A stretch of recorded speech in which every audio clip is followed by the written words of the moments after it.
My brother Sam always treated me like trash.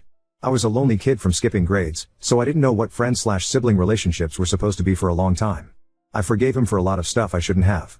I've always had this vibe where people are calmer around me and don't put up a guard, either, so I get told/hear a lot. Sam knows how much I've always wanted to be his friend, too. So I don't think he ever considered what might happen if he really, truly pissed me off. By 30, I hoped maybe he'd be mellowing out, but no. He only reaches out last minute on holidays and when he needs something from us. I live with my parents. I've grown emotionally as an adult, valuing myself. Realizing how shitty he treated me, I started to resent him and stopped reaching out to hang/talk. We didn't talk for months. On Mother's Day we went out with Sam and fiancée Leah for brunch. I had a bad migraine but went in case Sam bowed out last minute like he usually does. I didn't want my mom to feel sad. Before, I'd be very lively trying to talk to him.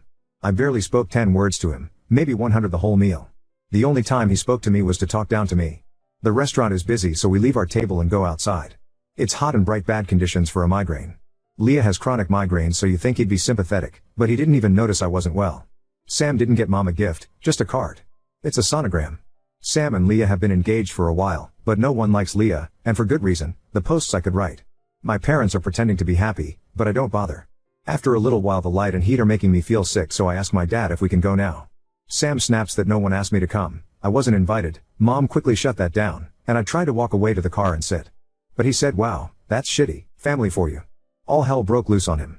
I turned around and screamed, not caring about our 7-year age gap, difference in height, or strength. The entire group froze in shock because I'm always soft-spoken and gentle. I reminded him he admitted he wasn't happy in his relationship and Leah made him miserable, and would make a terrible mother, but was afraid of being alone. I took him in when our parents kicked him out. He hurt me for trying to sleep in my own bed, then didn't talk to me for 2 years because I didn't let him drive drunk that night. Picking me up by my neck in a rage and holding me against a wall until I blacked out, giving me PTSD he has the gall to deny and laugh about. Never visiting me in the hospital or the 3 months recovery at home after I was in an accident. Leah had a tragic one before and still brings it up, so you'd think to have sympathy. When he finally unfroze, his argument was pathetic. It was that my parents paid for the college apartment. They paid for his too, but okay. And this was the reason when I asked him if I could stay in worst case scenario after fighting with our mom, he said no. Then his stock reaction when he knows he's wrong, puffing his chest up saying lay a hand on me bro. Mom would never kick me out. Sometimes we fight, as you do with people you live with. It helps my anxiety to make backup plans I don't actually need and Sam is aware of that. I told him to never, ever contact me again, because he is not my fucking family. Dad gently steered me back to the car and I sat inside. They talked for a while after I got in but I wasn't listening. Leah isn't speaking to her family, and now doesn't even have his family. Way to admit we aren't family. Leah tried to explain that Sam declined because they have 2 large dogs and they were worried something might happen to my tiny dog, Pebbles. Mom said I never planned to bring Pebbles, because I couldn't separate her from my parents' dog. Leah looked confused and aide Sam told her I wanted to bring the dog. Sam said he'd never visit the house again as long as I lived there and tried to get my parents to kick me out. Mom shut that down too and clarified that I'm higher on the totem pole than he is, by a lot, and it's his own fault. At first Mom was torn. She agreed that my brother was completely wrong, but didn't want to just cut off one of her kids. But as I laid out all the shit he'd done/admitted to me, that changed. Mom was furious and apologized that they didn't punish him enough when we were kids, figuring siblings fight and I was always the kid that was fine. She texted Sam that an apology would go a long way, and he declined, not ready to deal with her yet. My parents told me that if I'm not invited to the wedding, they won't go either, so he would finally have some consequences. I wouldn't go. It's the principle. Some of what I told her was the actual sum of money he'd stolen from Dad over the years. We knew, but didn't think it was 800, had sex in my and my parents' bed, and just how badly he hurt me. Sam only has his good job because Dad pulled strings. And this ungrateful brat didn't even text him on Father's Day, going off on Mom for reminding him to text, because it ruined his day. That pissed us off a lot and while we were venting, realized how badly he fucked himself. Leah doesn't have many friends, no close females. Sam doesn't either, he made poor choices.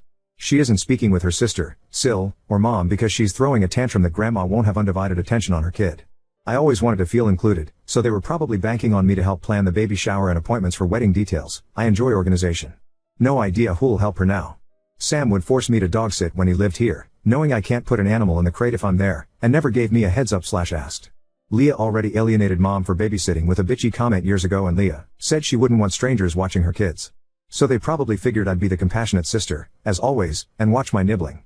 Sam often used me as a therapist. When my dog of 14 years passed, I got nothing. One of his dogs is older and already blind and deaf. He told me he was terrified of the day she passed because he wouldn't know what to do. Valp, can't lean on me anymore. I haven't bothered checking, but figure the engagement is strained. Sam is a known liar and I can barely try to bluff in a game of Uno. Leah heard what Sam said about his feelings towards her, and realized Sam lies to her about me. Wonder how that's working out. Don't know, don't care. They're both blocked. We have a bet going that he doesn't want to deal with me yet because he thinks by his birthday, I'll cave in and get him a gift, and he'll get out of this with no apologies yet again. His mistake. Edit, people requested names versus initials for readability and fixed a typo. Oop, don't worry. Sam can drop down and cry for forgiveness, but it won't be coming. Our dad doesn't show emotion much, and when he heard about the cash total, he was so sad and said I can't even trust family. My heart broke. Before that I was open to real apologies and effort to repair our relationship, but that was the last straw for me. Oop, oh yeah, my stomach absolutely dropped seeing the sonogram. Me and the fam always dreaded the day they actually got married or pregnant. We were holding out hope he'd come to his senses at some point. Leah in particular can barely manage to take care of herself. Sucks they both burned bridges to their villages. Update 1. Y'all, I can't. I burst out laughing on this one. So, my dad's birthday was last week. My mom and I tried to make it extra special, all things considered. We usually celebrate, but nothing big. My dad's workplace does these family appreciation days at various places every year, with free passes. Sam works there too, but has never really paid attention to the dates unless he plans on going, which he doesn't unless we do it as a family, usually. So dad's birthday was during the week and the appreciation day was Saturday, at an amusement park. I used to go every year, but I was in an accident a few years ago where I got a concussion and have ongoing intracranial hypertension. Too much fluid is sloshing around up there. I have to take meds so it doesn't press on my optic nerve too severely and slowly make me blind, so roller coasters are off the table for me. Which is tragic, I love them. Since Sam never bothered asking, or checking on me after the accident, I don't think he knows that. Shockingly, Sam did actually text Dad on his birthday. He asked if my parents wanted to do something over the weekend, about midweek. Dad said they'd see later on as the weekend came closer, because Dad takes a week of his vacation around his birthday and has been doing a lot of projects around the house. Then on Friday, Sam texted again, asked if he wanted to do something. Saturday was off the table, of course, and my dad returned to work on Sunday morning for a short shift. So he asked my mom if she wanted to go. Mom said no, but Dad was free to go without her if he wanted to. My dad said he wasn't going to go without her. So Dad said no, they were busy Saturday and he worked Sunday. Mom told me about the text last night and I mentioned that I really hoped that it would have been a no from them, even if they weren't busy. Mom reassured me, then cracked a joke, maybe we'll get back to him about his birthday near Christmas. Sam is famously bad at celebrating things / giving gifts / cards until long past the normal window, despite us living about 10 minutes from each other. Like, bruh, what the hell did you think was gonna happen? We're all very aware that I'm the favorite child, especially since Sam is such an asshole. It was really the laugh I needed after everything. Side note, a commenter point out that when Sam choked me out, what happened was actually strangulation of a minor, a fucking felony crime. God, that tore me up inside. I was used to my brother getting physical, so somehow crime never crossed my mind up to that point. He literally escaped the consequences on that one. I kinda wanna see if there's anything I can do, but I think it's been too long since. Anyway, my mom told me about the text after that. It did make me laugh, so it helped. Like, oh, man. I wonder if Sam is ready to deal with me yet, LMFAO. ETA, I guess people don't understand what's happening here? Sam probably doesn't realize there were actual plans on Saturday, and Sam and my dad work at the same place. It'd be easy to find his schedule for Sunday. Either way, he's going to think my parents aren't seeing him on my behalf and realize that they aren't forgiving him either, for the very first time. When Sam choked me out, what happened was actually strangulation of a minor, a fucking felony crime. Oop, well, yeah, it definitely hit me hard when it was pointed out to me. I got really worried for my future nibbling, considering that Sam obviously hasn't grown out of his violent, short temper from how he reacted to that fight. But it's been like 15 years. Which sounds awful to still be hurting about, but I mean, trauma is still done. I'm also kind of worried about nibbling because Sam has history of downward spiral / stressful times turning him into a lazy, intoxicated asshole. And like I said in my first post, Leah can barely take care of herself. I feel bad for that baby already, but I think Sam is counting on me feeling that way. I also genuinely don't know where to start, with the legal thing? I feel like if I went down to the station they'd laugh me out of there based on the time frame alone, but I don't know. That could be the anxiety talking. Oop, I sincerely doubt they would be allowed in the house. Leah has complained about us coming over unannounced too often, which means like, twice in a year. Both times when cars had trouble nearby. Never mind that her family gets to visit frequently. We also genuinely loathe Leah. She pulled Sam and I away from our dad at the hospital when we didn't know if he could die. To go to her mom's weekly dinner? Sam did end up snapping at her on the drive back and Leah pulled my dad's dead card. And Sam was actually kicked out of the house when his dog accidentally hurt Mom because he wouldn't discipline the dog. She told him to get her shit together because it was unacceptable. He called her a bitch. Mom threw him out. It does upset me that my parents failed me like that, but I know they genuinely love me. I think that incident in particular wasn't reported because my parents fostered at the time for money to pay off bills and for Sam's college books and stuff, and that would have cost them their license. Sam was only home on breaks at that stage and we didn't have any kids with us. As for being guilted into babysitting, I have literally lost all compassion for the both of them. I'll call CPS myself before I let them treat that child poorly, or if God forbid, Sam tries that shit where he just leaves them with me without saying anything. They are not my family anymore. Now second story. Stepdaughter's mother and my husband had a secret affair while grieving our loss, leaving me conflicted and heartbroken. My stepdaughter Becca, 14F, died 4 weeks ago. I've been in her life since she was 7 years old. We were extremely close.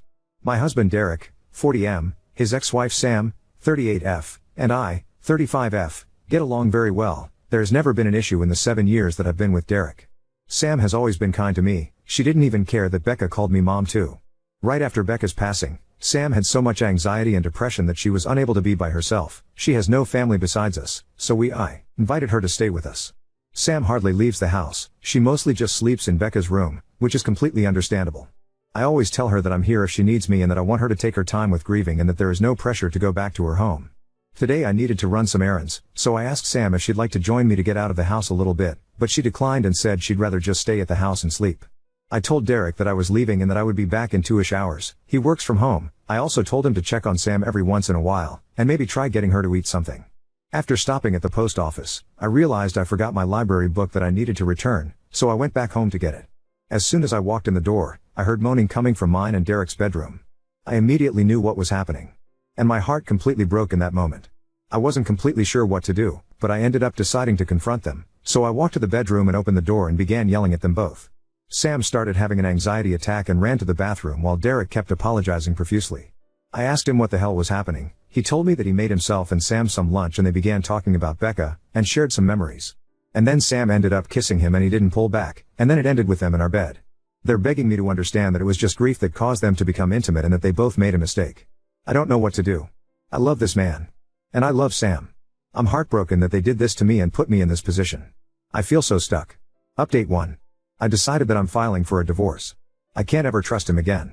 It sucks because we had an amazing relationship, I thought. He's always been great, so this was a complete shock to me. Last night, Derek came over to talk. He confessed to a lot. Turns out it wasn't their first time having sex like most people thought.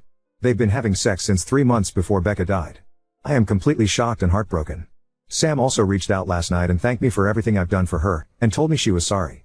I didn't respond. I blocked her. I did so much for Sam and considered her a friend, so this hurts a lot, more than I can handle. This is all too much.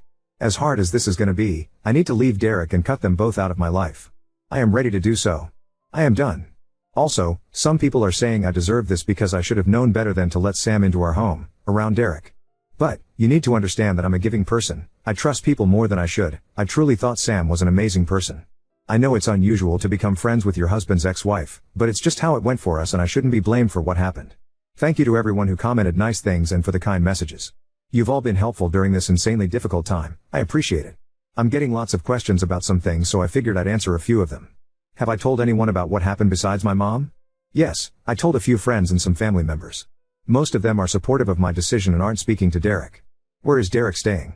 Currently, he's staying at a hotel. Our friends refuse to let him stay with them. He's lost a lot of people due to his awful decisions. Has he tried fighting me on getting a divorce?